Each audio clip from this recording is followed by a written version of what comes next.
Hello and welcome to another video. Today's been another kind of just alright day. It's not been great, but it's not been terrible. I do have a pretty nasty headache now. It's kind of shooting pains all through my head because it's not like the ones I usually have. I'm a bit uncertain as to what I should do. Well, what I should do doesn't really change. Lie in a dark room until I go to sleep. So that is what I'm going to do now. Hopefully I sleep well and hopefully it's gone when I wake up tomorrow. So weirdly, this Saturday night, which was last night, was very, very similar to the Saturday night last week in that I had another really, really violent herx. You will have seen if you watched my last video that I had a really horrible herx. I had an excruciating headache. I was feeling really sick and my muscles were shaking. So I couldn't actually get to the bathroom to throw up, which was lovely. So I had a very similar thing happen last night as well. Very weird that it happened 2 weeks in a row at the exact same time. So I really did not sleep well at all last night, which obviously means that today has been pretty difficult. It's Easter Sunday today, so my grandparents came over to have lunch and just to see us. I couldn't have lunch downstairs and I couldn't even have the meal they're eating because there's so many things that I can't eat. So I just had lunch up here by myself and then went down and saw them for a bit later. So I did get to see them for a little bit, so that was nice. And now I'm going to collapse into bed and hope that I sleep better tonight than I did last night. Okay, so my sauna is all set up. You can see my chest of drawers in the background. That'll give you some idea of how big it is. There's a chair that goes in it. And then obviously your head comes out of the top there. I'm fully expecting to look kind of like a Doctor Who monster when I'm in it. But I'm looking forward to trying it. I'm only going to do 5 minutes for the first time because I do not tolerate heat very well. I know that this is a symptom that many people with POTS have, and maybe people with Lyme actually. But specifically POTS, heat intolerant, is known to be a symptom. So that's something I do suffer with very badly. But because this is an infrared sauna, it's not going to be a humid heat, and the humidity is a thing that makes me feel the worst. It's not so much the heat, but it's the humidity within the heat, if that's the right word, I don't know. Infrared saunas are quite a common treatment for chronic Lyme disease and the co-infections that come with that. I'm going to read you some of the things that are in the booklet that come with it, because they explain it a lot better than I will. So infrared rays tend to heat objects rather than the air between them. As a result, sweating can occur at a lower air temperature than when using other kinds of sauna appliance such as steam or hot coal. Infrared waves can penetrate deeply into the body, helping to exclude underlying toxins. Infrared saunas are also convenient as there's no need to worry about creating a damp, humid environment, which is what I definitely want to avoid. I'm kind of nervous, and I know that I'll obviously need to do it more than once to see any benefit. But I'm excited to give it a go, so I'll let you know how I feel when I get out. So I did 5 minutes at level 1, and the levels range from 1 to 5, and the temperature in the sauna ranges from 45 to 55 degrees centigrade. So obviously because I had it at level 1, it was 45 degrees. I was really surprised how quickly it warmed up. I was actually expecting it not to get that warm because I was only in there for 5 minutes, but it did get really warm really quickly. Yeah, it was good. I'm looking forward to obviously trying it out again, hopefully in the next couple of days, and kind of building up slowly the time that I'm in there and hopefully sweating more, because obviously sweating is the goal because that gets rid of toxins. I've gone on a bit of a subscribing spree on YouTube. I've subscribed to a lot of chronic illness vloggers, so I'm really enjoying watching those videos because it kind of makes me feel like, oh yeah, I'm not alone, you know, it's not just me. I'm just going to take it easy for the rest of the day and hope that I don't have any kind of lasting ill effects of the sauna. We'll just have to wait and see. So yesterday I decided to buy myself some new pyjamas because I've lost a lot of weight since I started treatment, but more so in the last few months since I had the problems with eating and stuff. But it has meant that the majority of my pyjamas, which I wear most of the time, do not fit me. So I went online yesterday and bought some. And because I bought them from Next, I got next day delivery, so they arrived today. So I'm going to show you what I got. The first pair I got, which are my favourites I think so far, is just this kind of blue t-shirt. But then it's the trousers that I really love. It's this really light cotton And apparently they're lemons at the pattern, but to be honest, I think they look more like limes, pun intended. The second pair I got is just this navy top and then these really beautiful shorts. They're kind of leaves and flowers, and there's the odd elephant and other sort of animal on there. It's a bit of a risk to buy short pyjamas because we never know what kind of a summer we're going to get here in the UK. It could be really hot, it could be just rubbish. But if I do get to wear them, then it'll be lovely.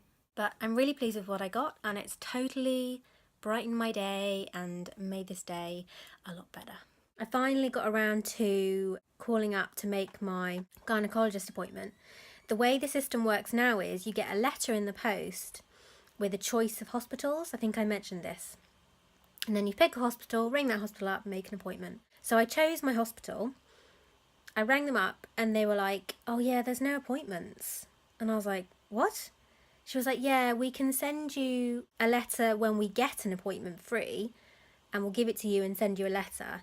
But I didn't really like the sound of that because it could literally be any day, any time. And that doesn't really work for me because obviously I can't go by myself. I need someone to take me, to push my wheelchair. And I can't do that sort of appointment early in the morning because it's a lot of talking, a lot of explaining, a lot of going through my history, a lot of answering questions. And I just can't do that early in the morning. So I was like, okay. So then I called another hospital and they were like, yeah, we have an appointment at 9 a.m. And I was like, can't do that. They were like, okay, got an afternoon one. I was like, okay, when? 25th of August at 2 p.m. I was like, I'll take it because what other choice do I have? 25th of August. That is over 4 months away. So frustrating. But I'm going to be grateful for what I've got, and that is I finally got an appointment, so that is good. I would class today as a pretty good day, actually. I didn't feel especially good this morning, but I didn't feel bad, so, you know, that's good. This afternoon I had a shower and washed my hair, and then in the evening I was able to actually go downstairs and watch a bit of TV with my mum. And to do both those things in one day is quite a big deal. And this is the second good day that's come after the day that I had a sauna. So I think that means something, personally. I hope it doesn't follow the pattern of last time of me sleeping really badly and then having a terrible day tomorrow. Hopefully that won't happen because I'm hoping to leave the house tomorrow, possibly going to see my dad's exhibition. He works part-time as a software engineer and then he's an artist on the side. He's a photographer and he has a studio, and every year his studio complex has a kind of open studios event where you can go in and look around all the different studios and see all the different artists' work. Obviously, I've been a few times because he's had the studio for quite a while, but I haven't been able to go for the last few years. So if I could go tomorrow, that would be really, really good. And he would be really happy and it would make me happy. So hopefully that'll happen. But just got to keep my fingers crossed because it totally depends on how I sleep tonight. So we're going to leave to go out soon. I must say, I'm feeling quite anxious. There are several reasons for that. Firstly, I just had a really upset stomach, literally just now, after I ate lunch, and that's not a good sign. Secondly, the place we're going is not wheelchair accessible. We are taking the wheelchair, but I'm going to have to get out and walk up the steps to get into the studios. It's only like 5 or 6 steps, which is doable for me, but as many people who are chronically ill know, when someone is in a wheelchair and then stands up, people's reactions can be quite extreme. They can be really confused, they can think you're faking. And although I don't think there will be any overt reactions like that where I'm going, I really don't like people staring at me. You know, I feel self-conscious enough already, and people staring just makes it worse. Yeah, I'm feeling really anxious, to the point actually where I'm thinking I don't want to go, which is really not a good thing because I don't want to let my anxiety get the better of me. So I think it'll be a good thing. We'll just have to wait and see how it goes. So I'm wearing my Converse that my parents got me in New York like 2 years ago, and I honestly think this is about the 3rd time I've worn them. I'm also wearing some new trousers that I got at the same time as the pyjamas, and I really like them. Really loose, really comfy, perfect for me. Martin's mum speaking of German. Yeah, my mum finds putting the wheelchair in the car quite difficult. And by the way, yes, we did name the wheelchair Jeremy.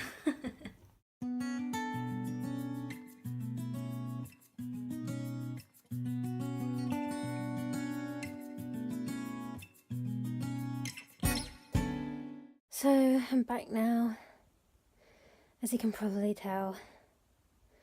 Very, very tired.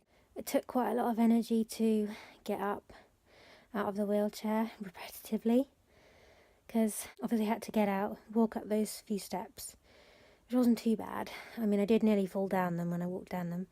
Stupid pots. But other than that, it was fine. But then when we got to my dad's studio, the wheelchair actually wouldn't fit through the door, so we had to leave it outside. So that was another getting up. And although there was obviously a seat there for me, it wasn't well supported. There wasn't an arm, and there wasn't anywhere I could lean my head. So it did make it quite tiring just to sit there even. I am really glad that I went, because it was really nice to see my dad and to see his work. Just gonna relax in bed for the rest of the day. The last couple of days has been quite weird, really. I haven't been feeling very good at all. And I think that it's sort of a bit of a pattern, because I've just finished editing my next treatment vlog, and I noticed that after I went to the garden centre, I had kind of 3 or 4 days where I was really not doing very good, and they're not in the video. I think that's sort of what's happening now. Obviously I went to my dad's studio on the weekend, and I've had Sunday, Monday and Tuesday of just really not feeling good at all. I'm going to go to bed because I'm really tired, as usual. Hopefully I'll start picking up again tomorrow. Today marks the end of another 2 weeks, the end of another video. Weirdly, I think this fortnight has been really similar to the one before, in that I did have a few good days because I managed to go out somewhere, which really does not happen very often. I mean, I know it's happened a few times in the last couple of videos, but generally it does not happen at all, apart from medical appointments. So the last few weeks have been an anomaly. One that obviously I'm hoping to grow and continue, but I have noticed that it has taken me about a week to recover fully from just that short outing. So although it has been nice to leave the house and do stuff, it's also been a kind of harsh reminder that I'm not well, if that makes sense. I don't want to constantly have the thought in the back of my mind when I'm outside, when I'm doing relatively normal stuff. I do not want to constantly have the thought, I wonder how long it's going to take me to recover from this, or I really hope I don't get a migraine when I get back, or oh, I shouldn't be doing this because I have a doctor's appointment at the end of the week that I need to get to. So that's been a bit difficult for me the last couple of weeks, just sort of coming to terms with that. And I don't really think I have come to terms with it yet. I mean, I haven't come to terms with it after 6 years of illness, so not really sure it's going to happen anytime soon, but you know, it's a process. Just gotta go with it. I hope you've enjoyed the video, and I'll see you again very soon. Bye!